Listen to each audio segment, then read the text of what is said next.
नमस्कार, मैं हूं पार्थ और आज मैं आपको लेकर के आया हूं रामेश्वरम। जी हां, रामेश्वरम तमिलनाडु का एक शहर है तथा यह रामनाथपुरम डिस्ट्रिक्ट के अंतर्गत पड़ता है। रामेश्वरम हिंदुओं का एक पवित्र तीर्थ है।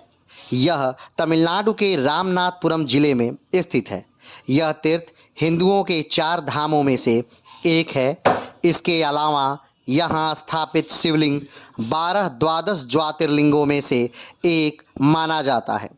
भारत के उत्तर में काशी की जो मान्यता है वही दक्षिण में रामेश्वरम की भी है। रामेश्वरम चेन्नई से लगभग 450 मील दक्षिण पूर्व में है। यह हिंद महासागर और बंगाल की खाड़ी के चारों ओर से घिरा हुआ एक सुंदर शंख आकार का द्वीप है। बहुत पहले यह द्वीप भारत की मुख्य भूमि के साथ जुड़ा हुआ था, परंतु बाद में सागर की लहरों ने इस मिलाने वाली कड़ी को काट डाला, जिससे वह चारों ओर पानी से घिरकर टापू बन गया। यहाँ भगवान राम ने लंका पर चढ़ाई करने से पूर्व पत्थरों से सेतु का निर्माण करवाया था, जिस पर चढ़कर वानर सेना लंका पहुंची व वहां विजय पाई।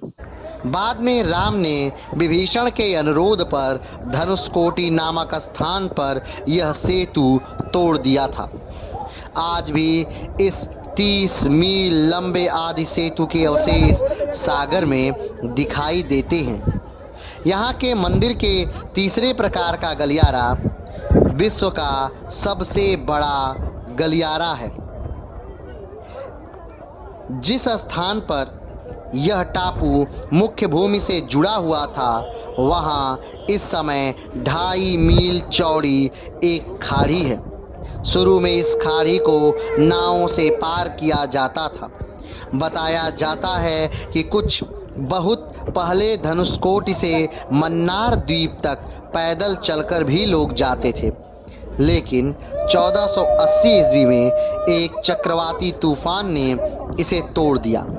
बाद में आज से लगभग 400 वर्ष पहले कृष्ण पन्नाकम नाम के एक राजा ने उस पर पत्थर का बहुत बड़ा पुल बनवाया। अंग्रेजों के आने के बाद उस पुल की जगह पर रेल का पुल बनाने का विचार हुआ। उस समय तक पुराना पत्थर का पुल लहरों की टक्कर से हिलकर टूट चुका था।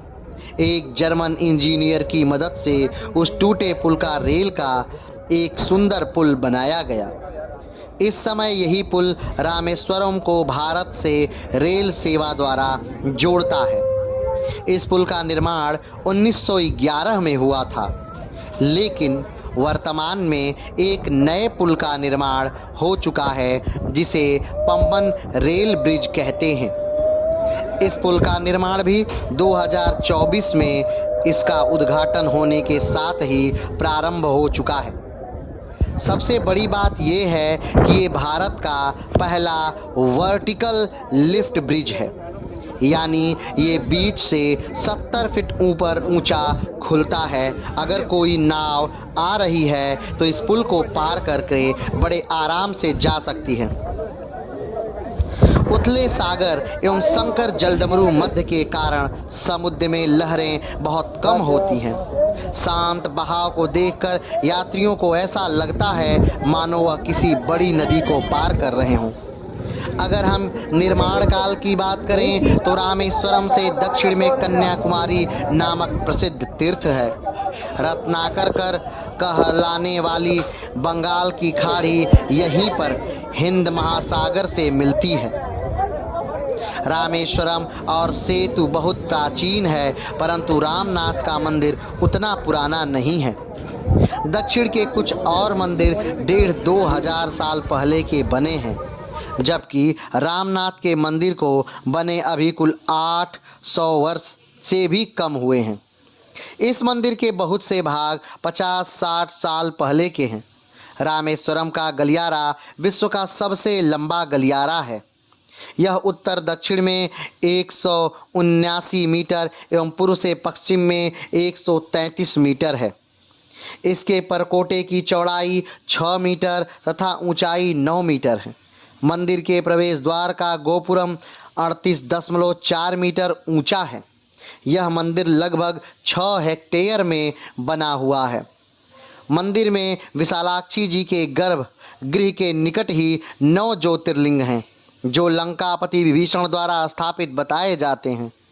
रामनाथ के मंदिर में जो ताम्रपट है, उससे पता चलता है कि 1173 ईस्वी में श्रीलंका के राजा पराक्रम बाहु ने मूल लिंग वाले गर्भगृह का निर्माण करवाया था। उस मंदिर में अकेले शिवलिंग की स्थापना की गई थी, देवी की मूर्ति नहीं रखी गई थी।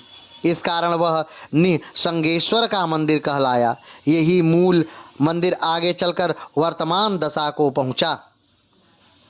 बाद में 15वीं शताब्दी में राजा उदयन सेतुपति और निकटस्थ नागौर निवासी वैश्य ने 1450 में इसका 78 फीट ऊंचा गोपुरम निर्माण करवाया था।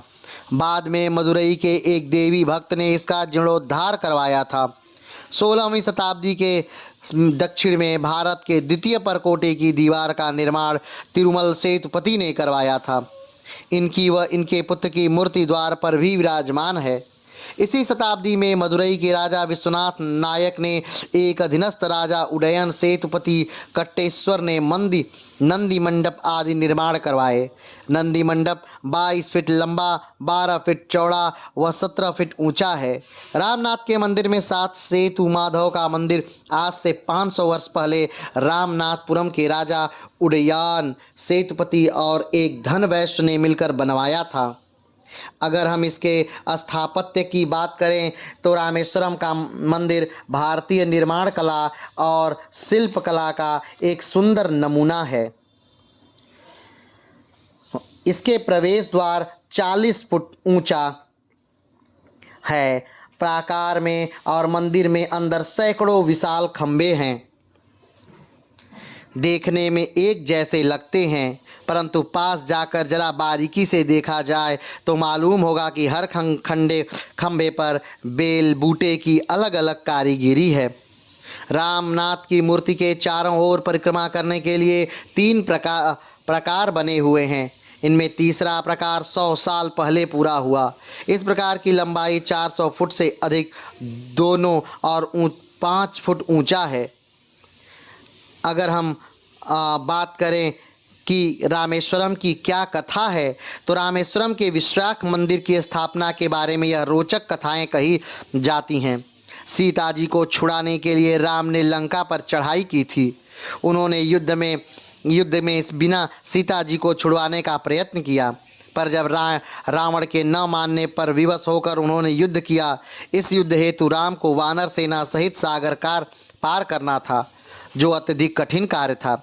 तब श्री राम ने युद्ध कार्य में सफलता और विजय के पश्चात कृतज्ञता हेतु अपने आराध्य भगवान शिव की आराधना के लिए समुद्र के किनारे रेत से शिवलिंग का अपने हाथों से निर्माण किया। तभी भगवान शिव स्वयं ज्योति स्वरूप प्रकट हुए और उन्होंने इस लिंग को श्री रामेश्वरम की उपमा दी। इस युद्ध में रावण के साथ उनका पूरा राक्षस वंश समाप्त हो गया और अंततः सीता जी को मुक्त कराकर श्री राम वापस लौटे। रावण भी साधारण राक्षस नहीं था, वह महर्षि पुलस्त्य का वंशज और वेदों का ज्ञानी और शिव जी का बड़ा भक्त भी था। श्री राम को उसे मारने के बाद बड़ा खेद हुआ। ब्रह्म हत्या के पाप प्रायश्चित के लिए श्री राम ने युद्ध विजय पश्चात भी यहाँ रामेश्वरम जाकर पूजन किया। शिवलिंग की स्थापना करने के पश्चात इस लिंग को काशी विश्वनाथ के समान मान्यता देने हेतु उन्होंने हनुमान जी को काशी से एक शिवलिंग लाने कहा। हनुमान पवन सुत बड़े वेग से आकाश मार्ग से चल पड़े और शिवलिंग ले आए। यह देखकर राम बहुत प्रसन्न हुए और रामेश्वर ज्योतिर्लिंग के साथ काशी के लिंग की भी स्थापना कर दी। छोटे आकार का यही शिवलिंग रामनाथ स्वामी भी कहलाता है। ये दोनों शिवलिंग इस तीर्थ के मुख्य मंदिर में आज भी पूजित हैं। यही मुख्य शिवलिंग ज्योतिर्लिंग है। अगर हम बात करें कि रामेश्वरम में क्या क्या घूमने वाली और जगहें हैं, तो धनुषकोटी समुद्र तट, पम्बन ब्रिज, वो ब्रिज जो मुख्य भूमि को रामेश्वरम से जोड़ता है। अरियामन बीच को थंडा रामास्वामी मंदिर के नाम से भी जाना जाता है। उथिरा कोसामंगई, रामरपदम, Rameswaram temple, APJ Abdul Kalam national memorial, APJ Abdul Kalam का घर, सी वर्ल्ड एक्वेरियम, पंचमुखी हनुमान मंदिर, अग्नि तीर्थम, गंधमादन पर्वत, लक्ष्मण तीर्थ, ये रामेश्वरम के घूमने की मुख्य जगहें हैं। अगर हम बात करें कि रामेश्वरम कितने दिन में घूमा जा सकता है, तो रामेश्वरम घूमने के लिए कम से कम 2 से 3 दिन अति आवश्यक रूप से चाहिए। अगर हम बात करें कि रामेश्वरम घूमने के लिए सही समय क्या है, तो अक्टूबर, नवंबर, दिसंबर और जनवरी का महीना रामेश्वरम घूमने के लिए सही समय माना जाता है। अगर हम बात करें कि रामेश्वरम में कहाँ रुक सकते हैं, तो जहाँ भी आपको सस्ता, सुंदर और टिकाऊ होटल दिखे आप वहाँ रुक जाइए, लेकिन मंदिर के पास रुकना ज़्यादा अच्छा और फ़ायदेमंद है।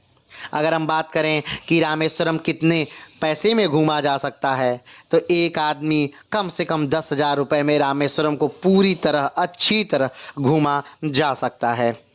तो अगर रामेश्वरम की बात करें तो रामेश्वरम के लिए ट्रेनें कहाँ से मिल सकती हैं, तो रामेश्वरम जाने के लिए ट्रेनें रामेश्वरम इस रेलवे स्टेशन से या फिर मंडपम से मिल सकती है। मंडपम से लगभग हर स्टेशन के लिए ट्रेनें उपलब्ध हैं। तो चलिए आज के लिए इतना ही, फिर मिलते हैं एक नए वीडियो के साथ, एक नए स्थान के साथ। तब तक के लिए नमस्कार, धन्यवाद, जय हिंद।